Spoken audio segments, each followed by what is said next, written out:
How you doing, Toy? Welcome to the show. Thank you, John. Good to see you. Jimmy, Yes, sir. Roberto, always good to see you. I like your background there. What's going on? But you got some baseball? That's the 1987 championship team, Stanford. They've only won two. This was the first one. Number 12 over here is Ruben Amaro, who was the general manager of the Phillies. Next to him is Dave Esker, who is now the head baseball coach at Stanford. Mark Marcus is holding the trophy. His number was 9. We called him 9. That's me.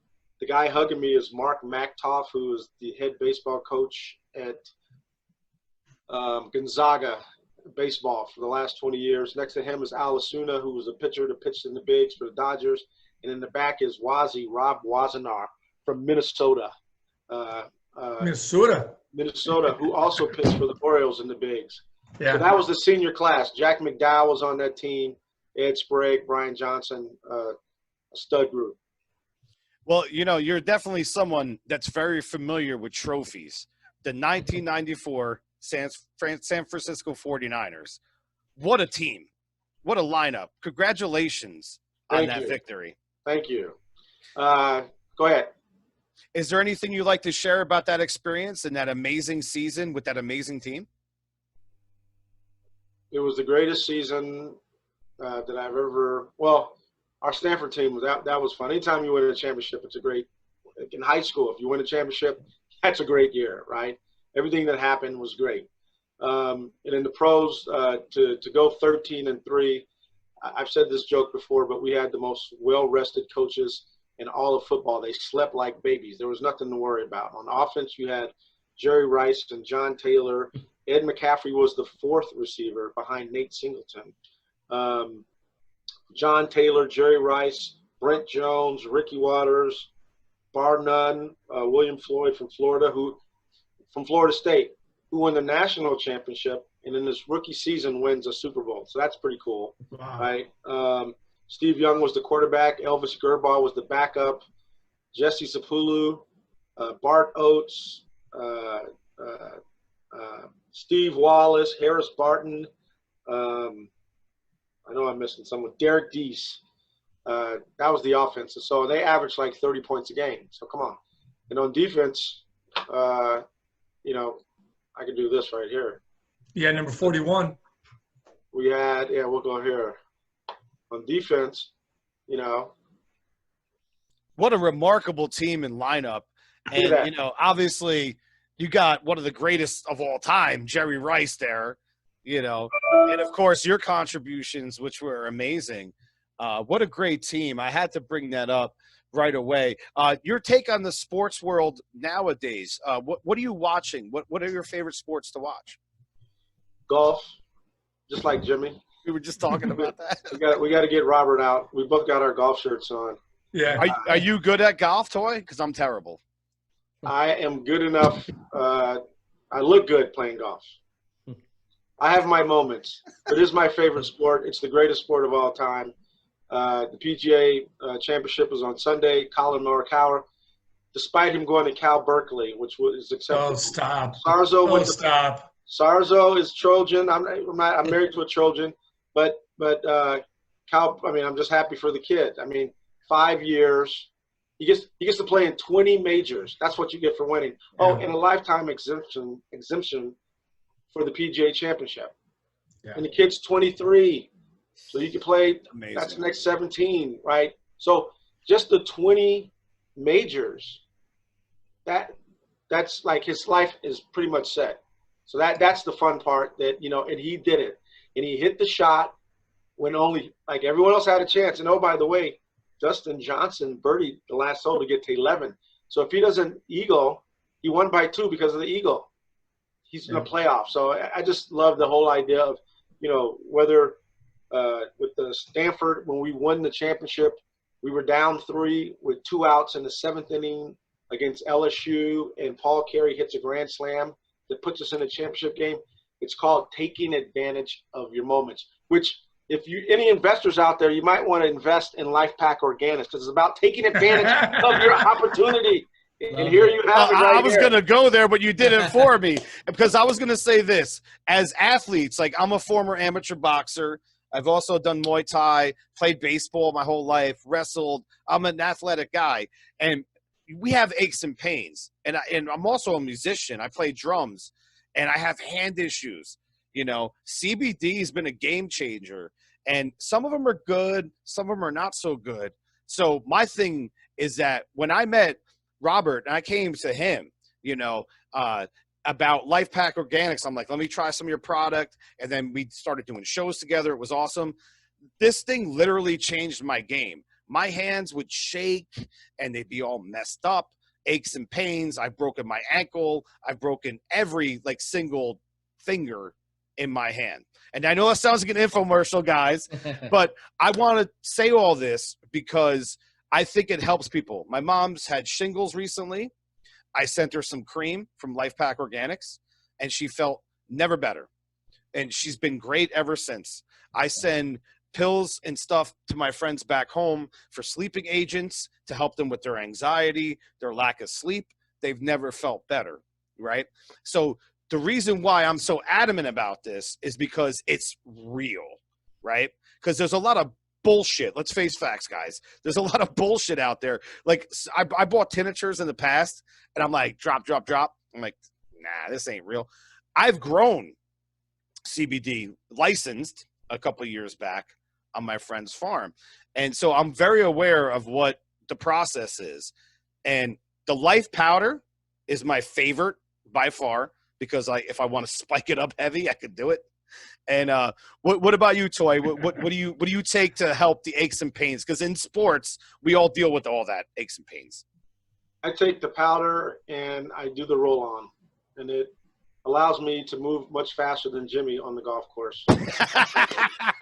You need to. Can you give me a pointer? Because I'm terrible. Like, listen, if you played baseball, you can swing. If you can swing a baseball bat, you can swing a golf club. What throws me off, though, is that with baseball and, like, boxing, like I was talking about, it's a lot of back foot. In golf, it's, like, a lot of front foot. So well, you're a boxer, so I've had this conversation with Sugar Ray Leonard and Pepe Correa, who was his trainer, and Prentice Bird, who was one of the co-founders of Kronk Gym with Emmanuel Stewart. My man, Emmanuel, yep. Yes, rest in peace, right? And so, we were talking about, like, so when you're fighting, and it's from point A to point B, right? The moment you reach back, pow, you're getting hit, right? So boom, boom. And it's the same with golf. Once you get back here, it's point A to point B. And it's all about getting your club head square to the ball. And those guys just do it so much. Listen, if we spend as much time, like they said, Colin Morikawa, who won the PGA, started playing when he was 5 years old. Jimmy and I were playing baseball at 5, and probably like you, right? Probably like Robert. We were all young, little league. But had I known what I know now, I would definitely have picked up golf clubs. I'd put a golf club. It's the one sport in which all of us, look, especially with Jimmy's knee, I'm definitely probably the fastest one here. Robert looks like he's pretty quick, right? But if we were playing basketball, anything in which I could out-athlete you, you guys are at a disadvantage. But in golf, right, everyone can play. We can play with women. You can be old, and everyone has an opportunity to win, which the same thing, like if you invest in Life Pack Organics, everybody wins. That's what makes it so great. I agree. I mean, what an amazing product. It's a CBD product that's legit. It's a legit CBD product. So, Toi, let me ask you a couple of questions here about what have you been doing outside of sports to keep yourself busy and entertained, watching TV shows, movies, listening to music? What do you do? Yeah, I look, a lot of people think that this pandemic, which has been terrible, don't get me wrong, but I believe it's been one of the greatest things of all time, right? Because once again, don't want to offend anyone, but had this not happened, we would have kept going in the same direction that we were going, right? Because we needed something from God to expose a bunch of people, right? A reset. So, and because of that, and that doesn't even count people getting killed, and then Ruth Ginsburg not going to make it to the next 4 years. So you have 3 reasons. They've been handed the ball inside the goal line. They just got to take it across. That being said, I've taken the time during this time is to get in shape. So I think anything you got to do is you got to get up every day and work out. Before I work out, I take my Life Pack Organics powder before I go work out. The powder's the best, man. Yeah. The best.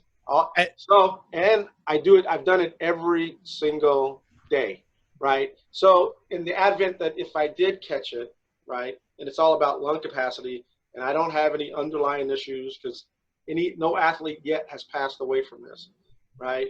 So it really comes down to being in shape. And we know that we're going to see this again in our lifetimes. And you need to be in shape because you do not want to go to the hospital.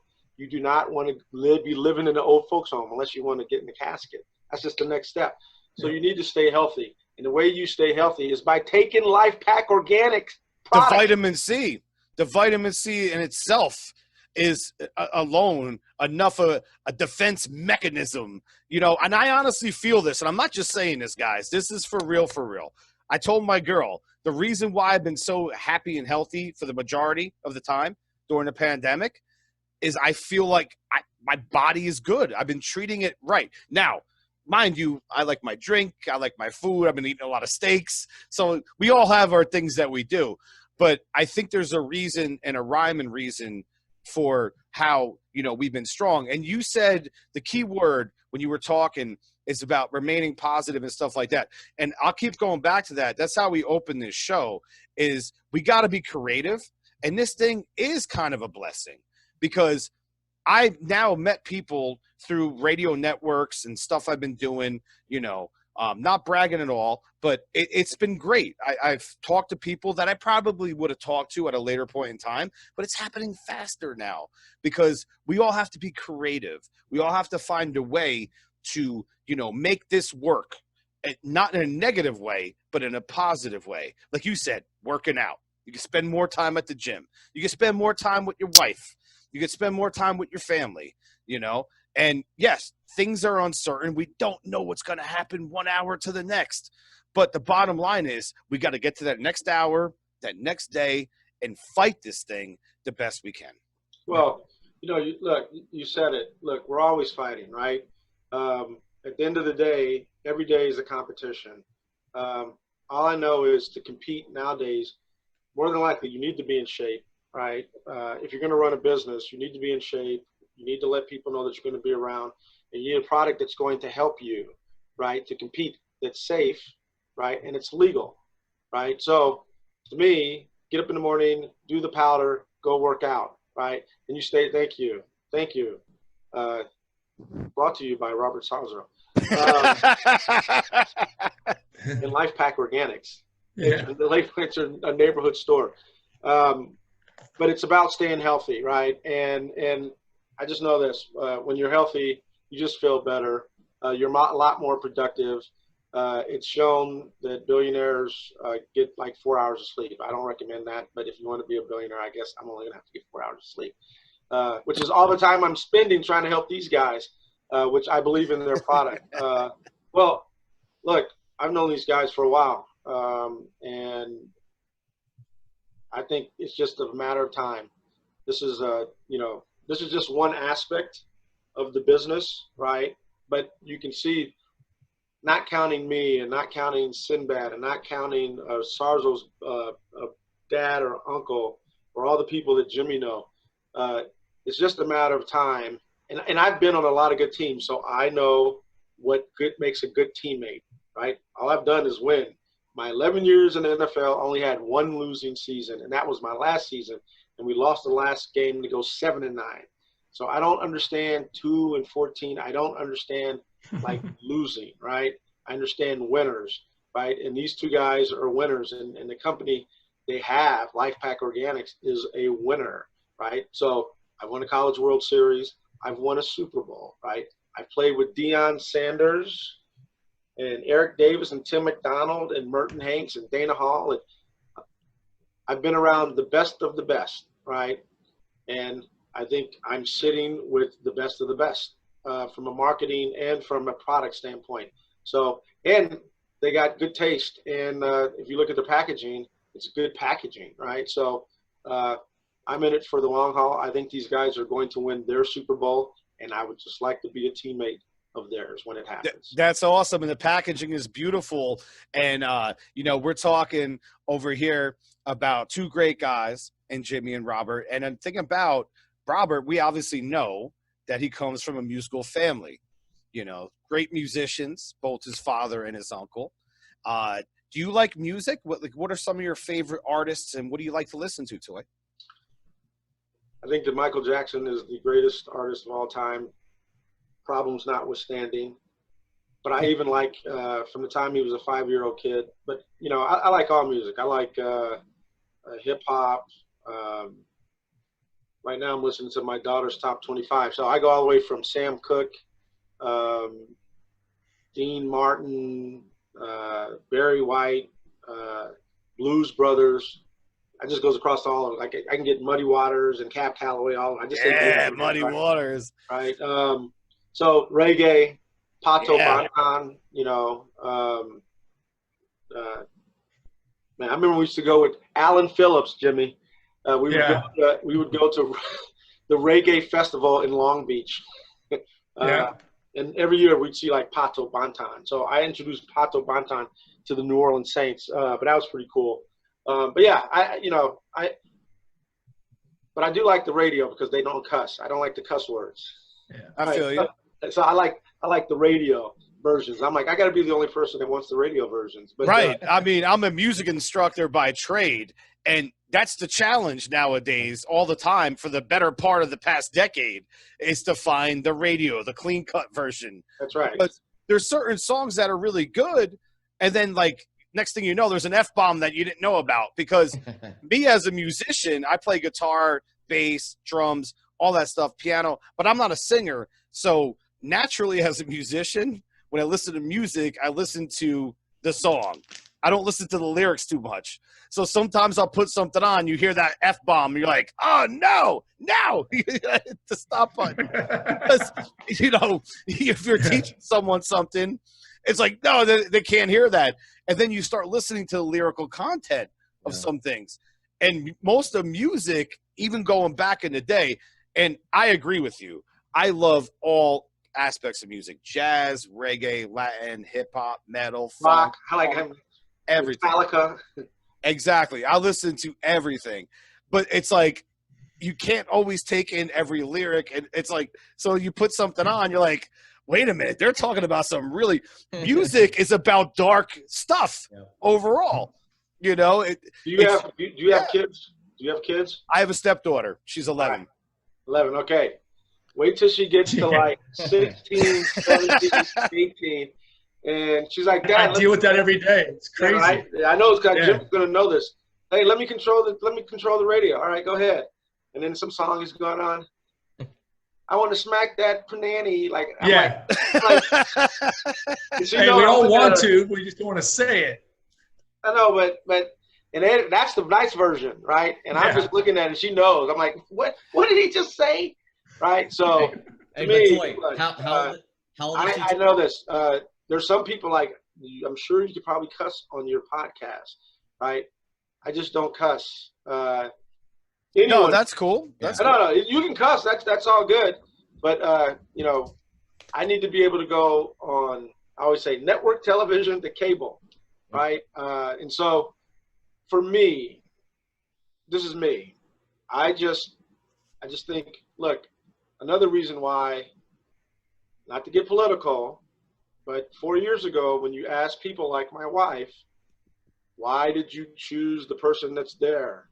I wanted something different. I just wanted something different, right? And I was completely fine with that 4 years ago. I just want something different, right? Just like I want something different like Life Pack Organics, something different that actually works, right? That being said, after 4 years, I now want something different, right? I want something different. He's been in office before. He hadn't been the president. Let's give him 4 years, and then if he screws it up, then we'll get the next person that makes it right. So to me, at the end of the day, it's a choice, right? And the person that's at the top right now doesn't use words, right? He calls you an idiot. He calls you're stupid. He calls you fat. Like since when is that arguing, right? What kind of facts are you establishing, right? not the facts that Life Pack Organics has in their products. Those are facts. It works. So where's that? Toi, what's your routine to wake up? Like, I have my routine. I take my powder. I also take my, multivitamin supplement, and I rub the antifreeze on my hands because I told you I have very bad hands from boxing and playing drums. Terrible. I've been hitting unyielding objects my whole life. My hands are wrecked, So what do you do to start your day? I get up in the morning, I say a prayer, and then I take my powder, Life Pack Organics powder, and then I take my vitamins, then I drink some coffee, then I usually read the newspaper, and when I'm reading the newspaper, I'm usually sitting down. Not that your viewers want to hear that. That's where I do my best thinking. That and working out. Those are the two things. And then afterwards, I rub down with the ointment, the balm, right? Which I do that at night before I go to sleep. Let's talk about the bathroom. Why do we think – I agree with you 100%, but I do my best thinking in the bathroom, sometimes reading a magazine, sometimes going through my phone, or sometimes simply just sitting there. Like, what is it about this, how awesome of a sanctuary the bathroom is? What's your thoughts on that? Because typically when you're sitting in the bathroom, just like the great late John Witherspoon, don't nobody come into that bathroom for the next 45 minutes. So no one's coming in the bathroom when you're in the bathroom. So you got unadulterated time. So no one's going to bug you. So you can actually sit there and think. No one ever comes in to the bathroom. They usually leave you alone. So that's how it works. That is a brilliant response. And real quick, I want to go back to music. You mentioned Michael Jackson as one of your favorites. One of my favorites is Toto, the band Toto from the 80s. I'm actually friends with the lead singer, great guy, Bobby Kimball. They had a lot to do with that, being the musicians on that album and with Quincy Jones producing. I think that's one of the greatest albums of all time. And like you said, about Off the Wall? I think it was Thriller? Yes, Thriller. And so the bottom line is, with that record, I think it's one of the best that's ever been done.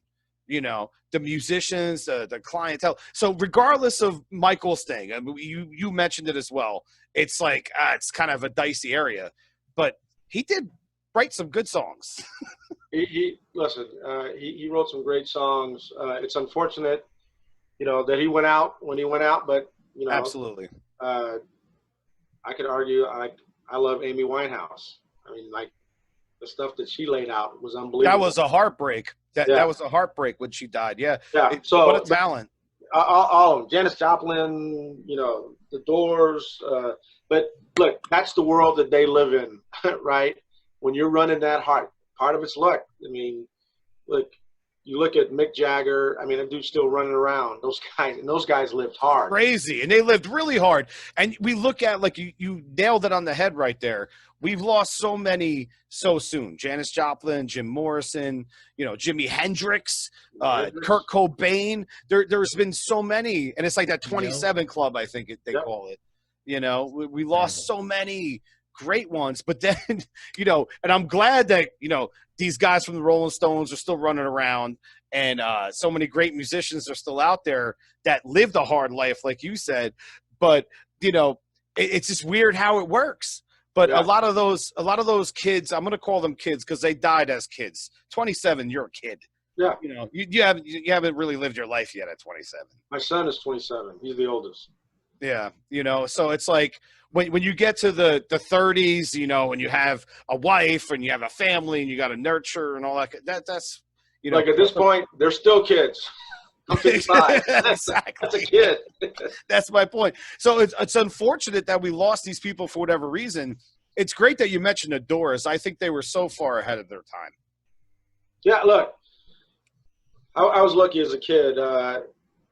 My best friend in junior high when we moved out here was D. John Watson. His dad was Johnny Guitar Watson, right? A real mother for yeah, right? And then I went to school with Barry White's daughters, and I knew his son, Kevin. We played baseball against each other. So I would go over to Barry White's house, and they'd be playing music. He had a studio at his house. Or I'd go to Johnny Guitar Watson, and I think I heard, like, Minnie Riperton sing there or something. it was like crazy as a kid, right? So I'm running around with these. My dad was a cameraman. He's on the set of Soul Train. What's happening? Carter Country. He did Entertainment Tonight. He was shooting John Tesh. So as a kid, I'm talking to John Tesh and Mary Hart and Raj and Rerun. And I remember Rosie Perez was just a dancer. She used to be like the girl that came down the middle of that dance in Soul Train. Like we would, when I was playing for the Saints, we would fly home after practice to try to catch, because this is before you had to have the VCR. This is before DVR, just to catch Rosie Perez coming down that dance line. Because she is, go look her up. Just go look up Rosie Perez on the Soul Train dance line. Because she looks like she would have been a Life Pack Organics member. I want to get her on my show because she used to me, the first lady of boxing. Like, I'm a huge boxing guy, and she really knows her stuff. And I'm friends with actor Eric Roberts, so he just did a movie, wrapped it up with her, and I'm hoping to score her to come through for an interview. So, Rosie, if you're listening, anytime. Yes, please. Because she knows her stuff, man. Hey, well, speaking of boxing, what about the Tyson Roy Jones Jr.? Oh, let's go there. Dude. Interesting. Oh, this is going to hold up. I'm just going to fix this. We're coming down to 10-minute mark here. But what's going on is that with that fight, Mike Tyson looks great at 53. I think the time off, he hasn't fought in a long time. I think it's made him sharper. I think he's focused. Roy Jones, unfortunately, has been damaged over the years. I love Roy, and I've met him, and he's a great guy. He's a great broadcaster. He's a great broadcaster, super sharp. You know, he sees things ahead of time. Like, he'll tell you in round 2 what's going to happen in round 4. Like, that's Roy Jones. Like, and he better see ahead of time before Tyson hits him. That's what I'm saying. He got nailed a lot over the years. So to summarize it, what do I think is going to happen? I think Mike Tyson is going to beat him up. But I'm hearing all different conflicting, like, they're going to have judges. They're not going to have judges. They can't knock each other out. It's an exhibition. It's a real fight. But I think also, talking about Tyson, Evander Holyfield's also making a comeback, and he looks phenomenal as well. So if we consider, like, maybe they just did it, you know, to get in shape. And I know Holyfield's always kept in shape, you know, and Tyson fell off a little bit, but now he's back in shape. So if you consider all the factors, like what they've done, and I think they've overachieved in their minds, and now they really want to fight. Like, it was supposed to just be something fun, but like, they're like, you know what? I think I could whoop Tyson Fury. I think I could whoop Deontay Wilder. And I don't put it past them. We're talking about Hall of Famers, bro. Like, look, that's a tough one. That's a tough one. Listen, I know this. He's fighting the right person. They got the 2 right people fighting, right? And let's see how that goes. And look, those guys are pros, right? I was with Michael King of King World Productions, rest in peace. And he was trying to reinvent the heavyweight division. So Pepe Carrillo was our trainer. Prentice was in charge of, like, operations, and he was looking for all these athletes. You had to be 6'3" or taller to make it into our camp, because the idea was every sport had grown and used technology. Baseball, golf, all this stuff. Boxing is the same sport that it was. They're still running on the sand. They're still hitting the same bag. And he wanted to try to incorporate new techniques of training. And to be a heavyweight boxer, because they used to say, and I would argue, but I'm not the boxing expert, that Mike Tyson could not beat the Klitschko brothers because they're too tall. It's all about the jab, right? You are correct. You are correct. That's why, grab, right? Push him away. That's why I had a problem with Lennox Lewis. Yeah, that's right. So people used to go like, "Are you kidding?" Because that was me. He would knock him out, and they said, "Toy, no, just jab him to death."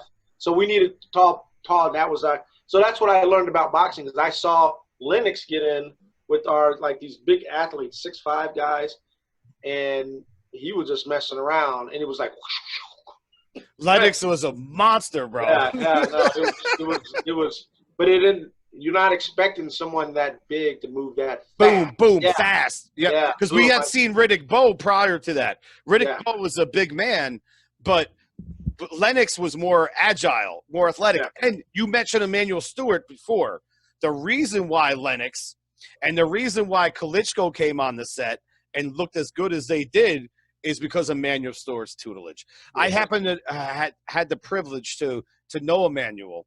Great guy, brilliant boxing mind, and what a trainer. And he really, the thing about Emmanuel that I liked is that he cared. He cared about his fighters. He really gave a lot of consideration towards how much he loved his fighters.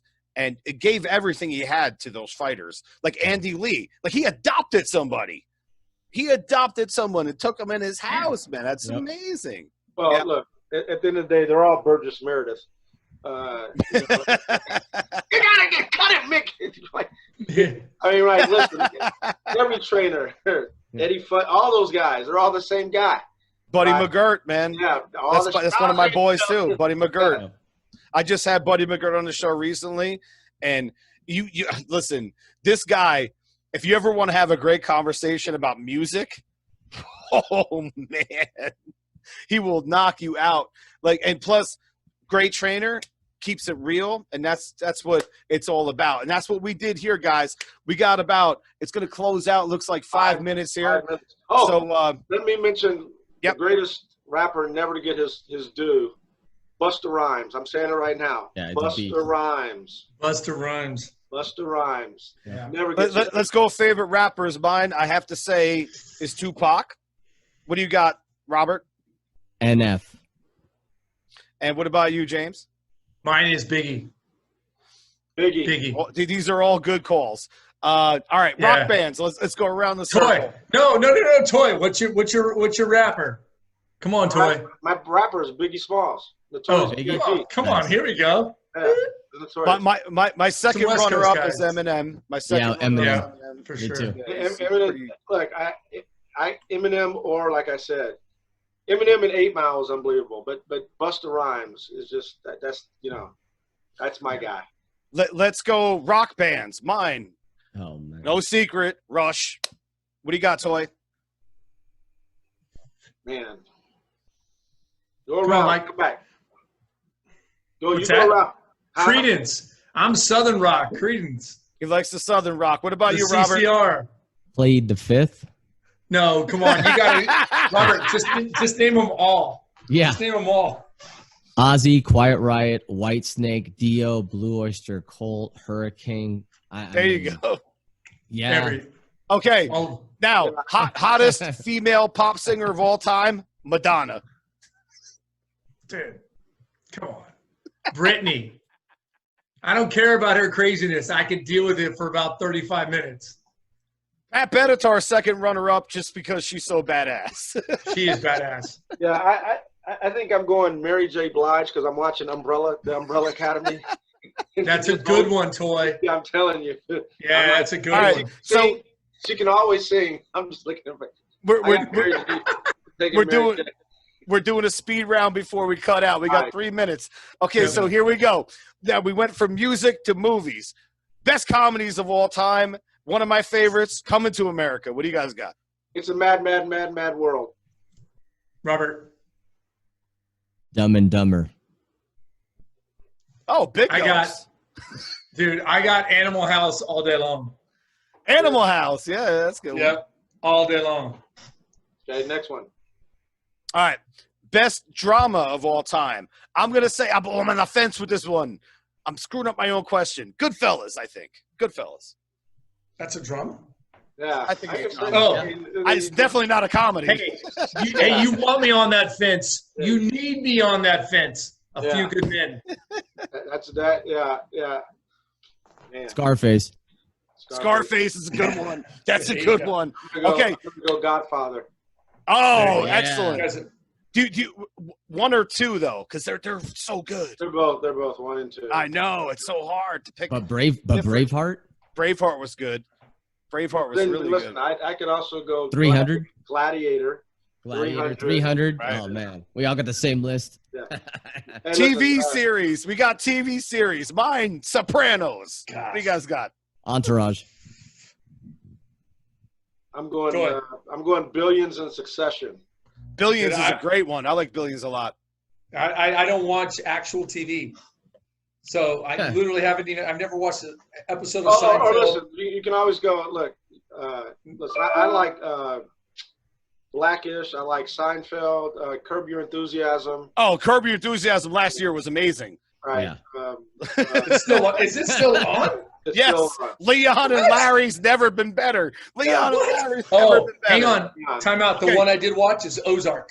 Less than a minute. Okay. Yeah, we've got less than a minute, guys. So we're going to wrap things up. I want to thank you, Toy, for coming on. I want to thank my buddies, Robert and James, coming on. We love you, buddy. Thank you. We love you, Toy. Your family. Thank you so much. Everybody, great job. The show will be up on Friday. 50,000 shares, please. I'm going to send you the link, brother. The show will be up on Friday, bro. Thank you so much. I'll see you at breakfast. I mean, 100,000 shares. Thank you. Cheers. I'll see you at Love you guys. breakfast. Much respect. Much respect. Big up. Peace. Thank you.